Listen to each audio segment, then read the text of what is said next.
Support for WUWM podcasts comes from Hop Harvest and Vine and Good Harvest Market in Milwaukee, part of One Destination, combining farm-to-table dining, local craft beers, and organic groceries under one roof. More at goodharvestmarket.com. You're listening to Lake Effect Spotlight from WUWM, Milwaukee's NPR station. Here's one of our favorite conversations about the people, places, and organizations that shape Milwaukee. WUWM is committed to covering issues our listeners say are top priorities. That includes the economy. As part of that coverage, we're exploring how the changing economy is impacting Wisconsinites with different financial needs. We've heard from a small business owner, a farmer, and someone looking for work. Now, we'll hear from someone looking for housing. Sharol Britton is 57 years old.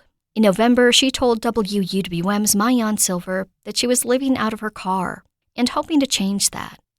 Maayan spoke with Britton in late February at a local Dennys to get an update. You and I talked right before Thanksgiving.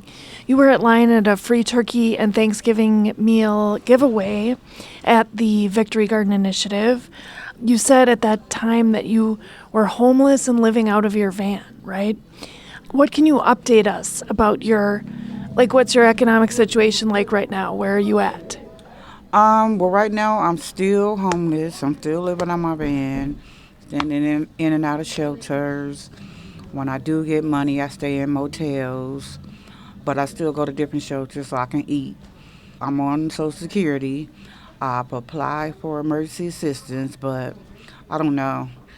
They changed the rules or whatever, so I applied like a couple months ago, but now they say you have to have a place, because last year I could use it, for the motel, but this year they wouldn't let me do that. Because I asked them what's the definition of emergency. Emergency mean right now, right? Okay. So.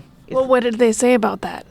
They said, well, we made a couple changes, but you still didn't ask my question. What does emergency mean? So you can say what you want to say, and you can change whatever you want to change, but it doesn't. I'm homeless, and I need emergency housing, point blank. And I think you said you had talked to the Department of Aging Resources, and they were trying to set up for you longer-term housing, and there's something, you were trying to set up a group home and longer-term housing. How is that going? Oh, yes. I'm just waiting because I guess a lot of the person I work with, which her name is Leah, she has this her group home, and I got her name through someone at one of the places I eat at. And so I'm just waiting for them to set up an appointment. And they said it's going to take like a couple weeks. So I'm on week 2. So hopefully about another week. She has like a room that you can share, and then I could get the room that's by itself. And I told her I really want the room, by itself. So you said that you're staying out of your van. What has that experience been like in the winter when it's cold? Oh my God. It's hectic. And so most of the, money that I have, because when you using your car for heat, like that's gas, you know what I'm saying? So, and then with that, you got to get the oil change, regularly, you know what I mean? And then this other wear and tear comes with Wisconsin weather. So it's been rough. It's been really, really rough. So you sleep with the car on? Not all the time. Like, you know how when you be in a closed space, like if you leave it on for, like, say about maybe 20 minutes, like the warm air will stay in there, until I have, and go to the gas station, wherever they use the bathroom, like that. But usually the heat will stay on, in there for a little while. But it's still rough, though.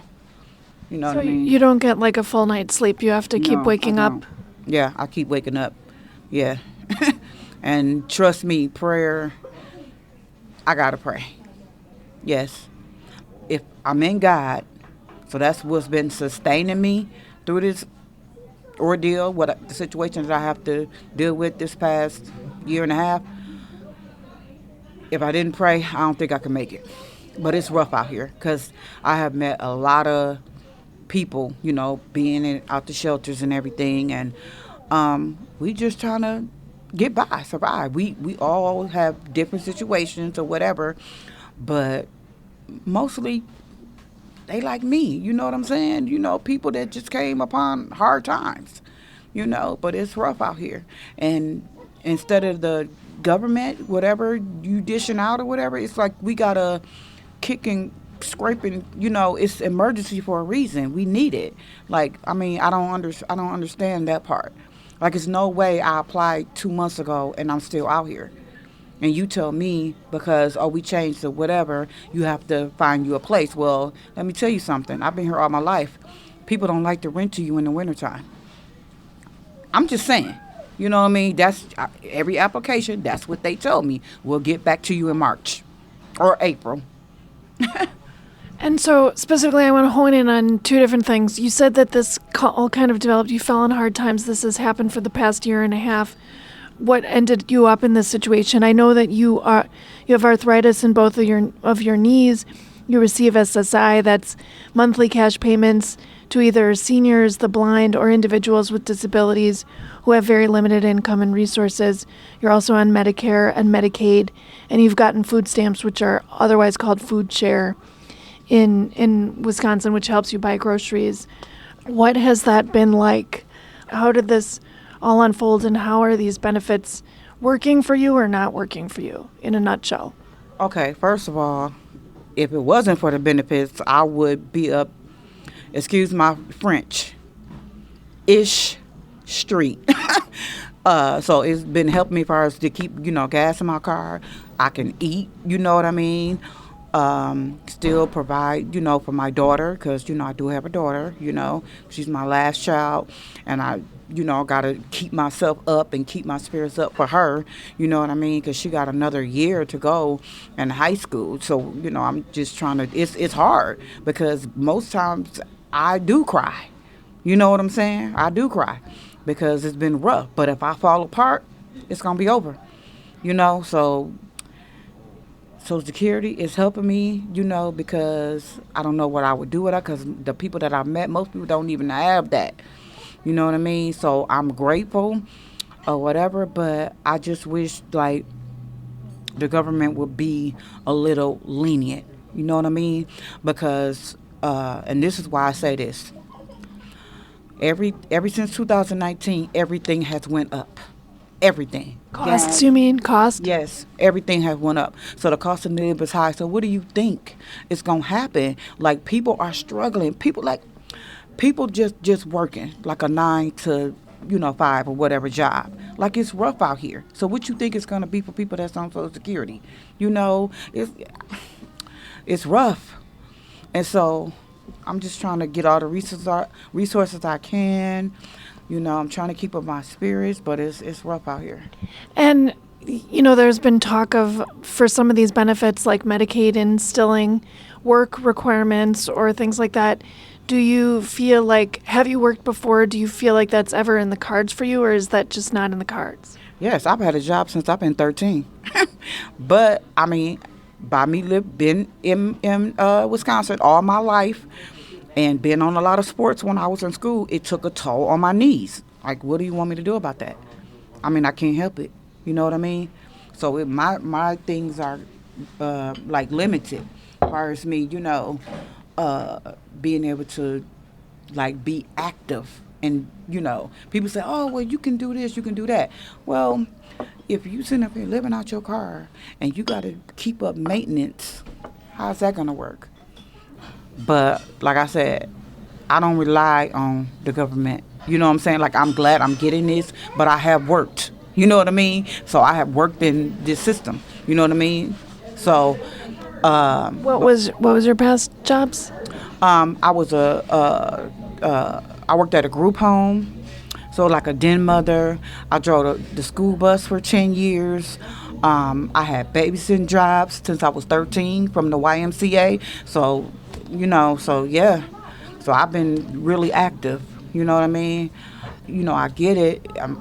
They might, but I don't understand how they talking about dismantling Social Security when people have worked, and a lot of people didn't work longer than me, so I think if they do that, it's going to be rough for whoever try to get in office. What economic issues do you think are going to propel you in, or is there a policy change that could most help you? Would it just be, is there something in terms of finding housing or finding support? Yeah, support groups and just housing. Housing is the biggest thing. It's just, United States should not have the homeless problem that they have. It's ridiculous. It's just ridiculous. We the greatest country, richest country in the world, and we have a homeless issue. It shouldn't be. It shouldn't be. Because I know of countries, if you come down there, they will give you land. So it's ridiculous. So the biggest thing, give a person a place to stay.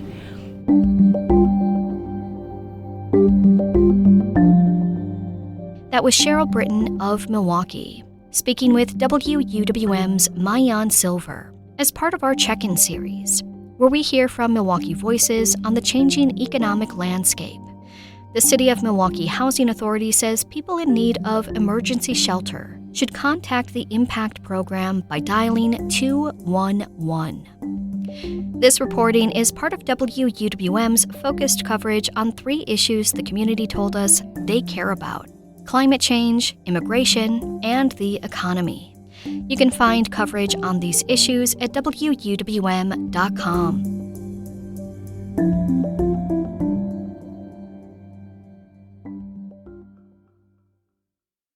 Lake Effect is a daily talk show on WUWM, Milwaukee's local NPR station.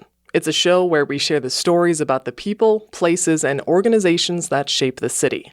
If you enjoyed this episode of Lake Effect Spotlight, subscribe to the podcast. You can find all of Lake Effect's conversations at WUWM.com/Lake Effect, and we're on the radio Monday through Friday at noon on 89.7. This is Tanya Mosley, co-host of Fresh Air. You'll see your favorite actors, directors, and comedians on late-night TV shows or YouTube. But what you get with Fresh Air is a deep dive. Spend some quality time with people like Billie Eilish, Questlove, Ariana Grande, Stephen Colbert, and so many more. We ask questions you won't hear asked anywhere else. Listen to the Fresh Air podcast from NPR and WHYY.